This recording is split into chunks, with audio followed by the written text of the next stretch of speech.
The $115 oil shock, a global economic blackout. The global energy market has officially entered a black swan event.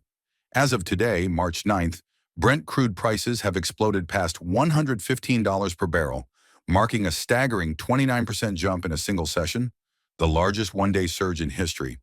This isn't just a spike, it's a full-scale energy crisis driven by the complete closure of the Strait of Hormuz.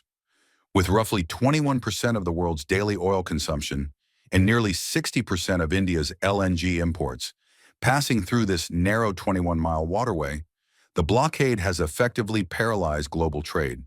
Iran's use of Blue Sparrow and advanced drone technology has made the passage a no-go zone for international tankers.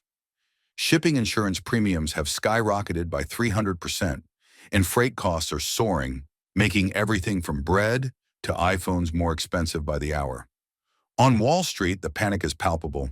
Stock futures for the S&P 500 and Dow Jones opened in a sea of red, with major airline and logistics stocks tumbling over 9%. Economists warn that if oil sustains these triple-digit prices for even a month, U.S. inflation will surge toward 3.7%, forcing the Federal Reserve to keep interest rates higher for longer.